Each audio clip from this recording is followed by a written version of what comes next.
What's up? Tim Sykes here. 10 minutes until the market close. I'm actually trading from Asia. That's why I sound like death because it's like 4:40, 4:50 a.m. right now. I've been up for like 20 minutes.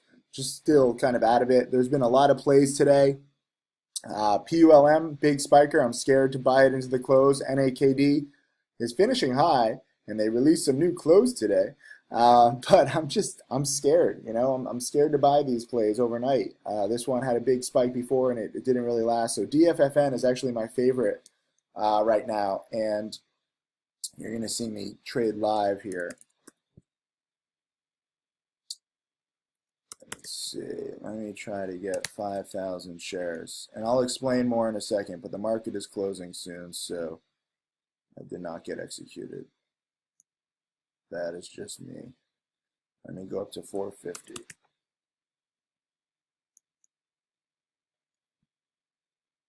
Are you serious? You're giving me 200 shares? 200 shares? Look at how tough it is to get executed. This is one of the main reasons why I'm buying it. I got to cancel. I'm scaring away all the sellers. But the fact that it can spike, literally, I was trying to pick up, 5,000 shares and I got executed on 200. Now the spread is 466 by 440. So I'm not going to chase it here at 466, 470. This is the chart, the intraday chart. It's spiking nicely, and it looks like it has support in here around like 430-ish. So if I'm buying it at 450, my risk is losing 20 cents. It has also spiked big in the past, if you remember. It went supernova after this first green day, and it went all the way up to 16 the next day. Now, I'm not saying that it's definitely going to do that again. And in fact, it tried to spike and bounce right in here, and it couldn't do it. So this is like the third time.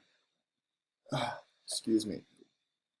I hate trading from Asia, but I love the Asian kids, and I'm going to visit one of my new schools that's opening. So you live, you learn, you pay the price. Here is the chart, and basically I'm just buying this for the chance that it will spike big overnight, and the risk I believe is minimal. Let me try to get some more. I have a lousy 200 shares. I probably should have done this earlier, but let me try to get 500 shares. Let's see how, maybe there's some seller who doesn't want to hold overnight. So this is me, my 500 shares here.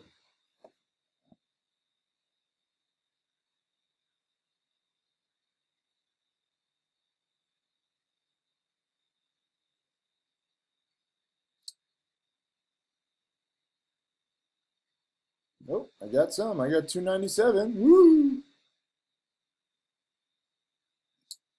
Did I get another 100? Nope, still just 297.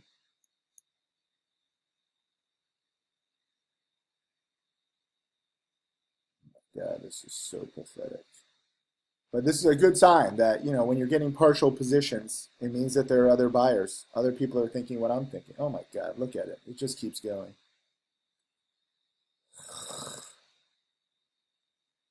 475. I also wanted to go long in my E-Trade account.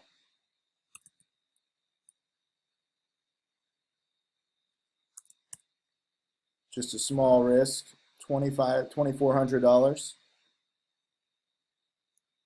It's not even a good.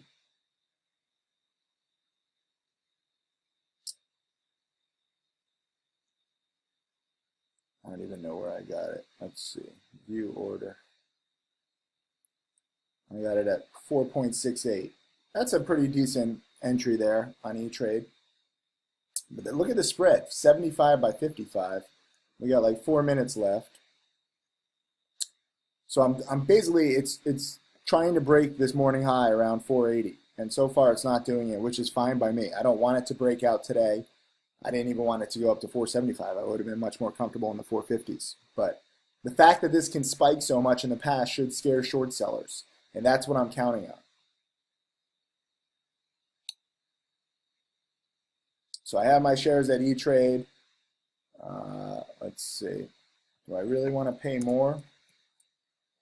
What is my position size? Ugh.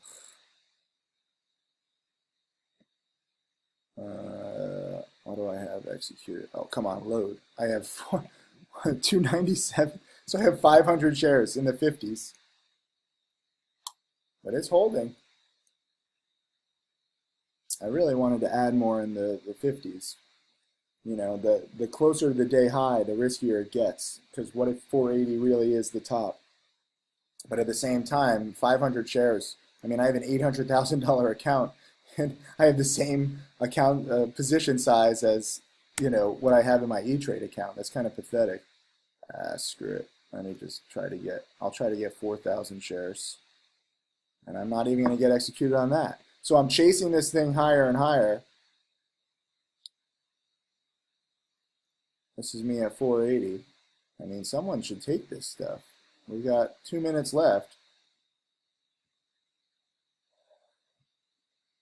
So now I have, what, 3,500 shares? So I have 4,000 shares total in this. And it's, you know, looks like it's finishing really high. No one knows that I'm in this stock. So some people are like, oh, you're pumping it. I'm not pumping it. No one even knows about this trade. But I'm going specifically to hold this for an overnight hold because I think that this can spike on day 2. And it's finishing nice right near the highs. I'm sure my chat room is talking about it because you guys hopefully have learned, you know, what is a good pattern or not. But look at all these sellers here at 481 and 485. I definitely don't want to chase it in here. I'd rather get some more at like 470. Let me try to get some more. If somebody wants to sell with like 2 minutes to go, I'd like to get executed at 470. So this is me right here. That's a good compromise. I don't want to chase it necessarily at 480 in case that, you know, really is the top. Even 470 is a little risky, but as you can see, I mean, this thing moves very quickly. What just happened? Is my internet out? Oh, yeah. All right. Look at this. Someone's putting their orders like 5/100ths penny above my 470 because they're trying to play little level 2 games. I have 4,000 shares total at an average of like 470 would be my guess. 472, something like this. We got 45 seconds left in the market open. But this is a solid close, you know. When you're trying to buy and you can't get executed, that's usually a good sign. 30 seconds left. Come on. Take me at 470. And then the whole goal tomorrow is can it break 480, 485? And I would love to, you know, see it go through 5. If it goes through 5, you know, it's a nice trigger with this round number. Ooh, did I get some? Did I get some at 470? Market's closed. Ooh, I got some more at 470. Oh, my order, I got 1,000. So I have 5,000 shares. That's a decent amount. You know, the stock traded a few million today, or like 1 million. And the whole question is tomorrow, can it break this 480 level? So this is the kind of setup that I like overnight, you know, where it has gone supernova in the past. It's finishing nice. You know, I'm perfectly open to the fact that it could fail. It could double top tomorrow at 480. But if it doesn't, you know, I mean, even here when it failed on this morning spike a few days ago, I mean, it jumped from 410 up to 6. So short sellers know this one, that it can spike quickly. Trust me, I was one of them. It's good to know how short sellers think because then you know what scares them. So if this really starts spiking, excuse me, you know, 480, 495, this can see 550 or 6 tomorrow. And that's my goal, to sell into like a ridiculous spike. I don't know if it's going to happen. If I'm wrong, ooh, it's, you know, it's at 460 after hours. Maybe I can pick up some after hours.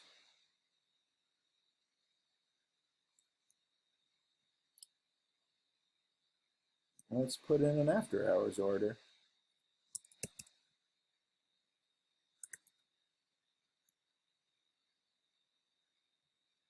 Ooh, I got 24 shares. You know, so I'll keep trying to add to my position in the 450s and 460s because again, my risk is like 430, 425, so I might lose like 20, 30 cents. But if it does pull off this morning spike tomorrow, it can really go. And if you try and chase it tomorrow, I mean, this was me trying to, quote, chase it when, it's already up 50% on the day. It's not going to go that much higher. But tomorrow, if it starts spiking, then it can go really quick. And it's good for me to prepare, now. It's good for me to tell you about it now so that you can see, that this stuff is kind of predictable if and when it spikes tomorrow. 480 by 489 after hours. Look at this. Somebody's buying 40 shares. Did I get any of my shares at 465? I got 24 shares. Hold on. Let me figure out my average. One sec. So I have 4,893 shares. My average is 474. Not a great average. I would have preferred to get it in the 450s, but this is what I get for, trading in this atrocious time zone and frankly, waking up too late. I know it sounds strange, but I'm getting some after hours. Good. I just got 400 shares at 465. That's nice. I'll take a lot in the 460s. Because again, my whole goal is the morning spike tomorrow. And we'll see, how far it can go. But when you're in the environment where a play like NAKD can really take off,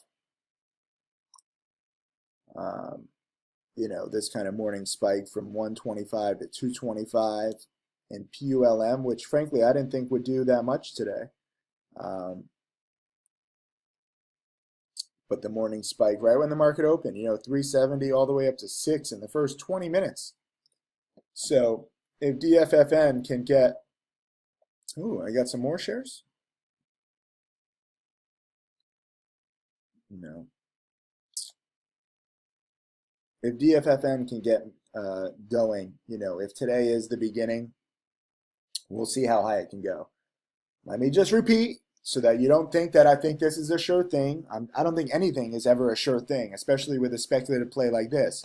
But the odds are in my favor. The upside is greater than my downside. If I'm wrong, I will try to cut losses quickly. At worst, I think I might lose.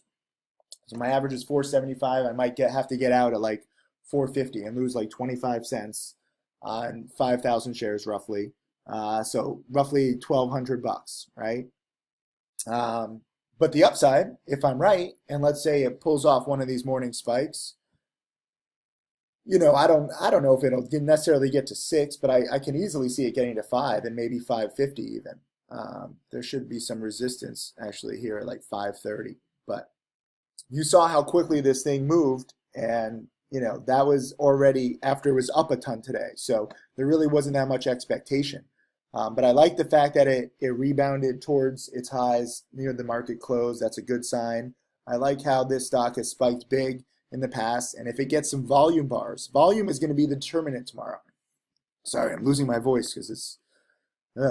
but volume is what's really going to be the determinant if it can really spike like this. And excuse me, but there's an actual chance, not a very good chance, but there is a little bit that it could go true supernova. This is the third try. It failed here, but even though when it failed, it still opened up the next morning. So I don't know. This is my overnight play. I got to go get a drink of water. Congrats to so many of you guys on NAKD and PULM. This is just absolutely insane right now. Very unexpected. Short sellers are getting crushed, so it's a good time to be along. Thank you.